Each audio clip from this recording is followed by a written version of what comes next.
Bu Asri, saya lihat sepertinya sedang kebingungan. Ini loh Pak Pandu, saya nih sedang bingung. Saya dan para guru ingin mendaftar sebagai satuan pendidikan pelaksana kurikulum Merdeka. Tapi saya bingung nanti implementasinya seperti apa ya? Wah, jangan khawatir Bu Asri. Sekolah saya sudah 1 tahun mengimplementasikan kurikulum Merdeka. Proses pembelajaran menjadi lebih mendalam, bermakna, relevan, dan menyenangkan. Murid-murid saya jadi lebih semangat dalam belajar.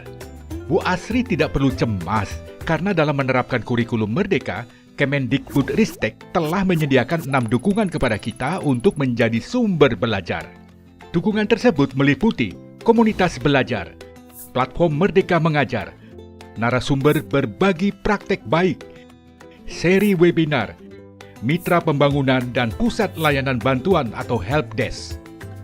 Untuk mengimplementasikan kurikulum Merdeka, kita tidak sendirian. Kita bisa bersama-sama mempelajari kurikulum Merdeka dengan para guru dan rekan sejawat yang lain. Kita bisa membuat komunitas belajar baik di sekolah maupun antar sekolah, bahkan antar daerah. Dalam komunitas belajar, kita bisa bersama-sama mencari solusi terkait kegiatan belajar mengajar, berbagi inspirasi dan praktek baik. Platform Merdeka Mengajar hadir menjadi salah satu sumber belajar dan informasi untuk dapat membantu kita memahami implementasi kurikulum Merdeka. Mulai dari beragam topik pelatihan terkait kurikulum Merdeka yang bisa diakses secara mandiri, sehingga seluruh pendidik berkesempatan mendapatkan pelatihan secara daring, kapanpun dan dimanapun. Dokumen penting terkait kurikulum Merdeka berupa panduan dan kebijakan, hingga berbagai referensi perangkat ajar seperti modul ajar, bahan ajar yang bisa digunakan. Untuk memperoleh inspirasi tentang implementasi kurikulum Merdeka, kita dan komunitas belajar dapat mengundang narasumber untuk berbagi praktek baik di komunitas belajar maupun kesatuan pendidikan. Informasi tentang narasumber berbagi praktek baik tersedia di platform Merdeka Mengajar. Untuk memperdalam pemahaman konsep dan implementasinya, ada juga seri webinar dari Kemendikbudristek yang dapat kita ikuti, baik secara mandiri maupun bersama komunitas belajar. Beberapa seri webinar ini juga dapat diakses di platform Merdeka Mengajar dan kanal YouTube Ditjen GTK Kemendikbud RI. Kemendikbudristek juga mengajak mitra pembangunan yang secara mandiri dapat mendukung satuan pendidikan dalam implementasi kurikulum Merdeka.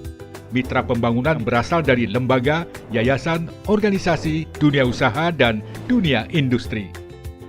Selain itu, tersedia pusat layanan bantuan untuk membantu kita mendapatkan informasi lebih lanjut tentang implementasi kurikulum Merdeka. Pusat layanan dapat diakses melalui nomor WhatsApp berikut ini. Jadi begitu Bu Asri, dukungan yang dapat membantu kita dan semua satuan pendidikan yang akan mengimplementasikan kurikulum Merdeka. Berdasarkan pengalaman kami, kurikulum Merdeka memberikan kesempatan untuk guru mengajar sesuai kebutuhan dan capaian murid. Materinya lebih dalam, sederhana, dan kontekstual karena mendekatkan pembelajaran dengan lingkungan peserta didik. Terima kasih atas informasinya Pak Pandu. Sekarang saya jadi yakin dan tidak khawatir. Setelah ini saya akan ajak diskusi guru-guru untuk menerapkan kurikulum Merdeka di sekolah kami. Informasi tentang kurikulum Merdeka dapat diakses melalui laman kurikulum.kemdikbud.go.id/kurikulum-merdeka dan platform Merdeka Mengajar.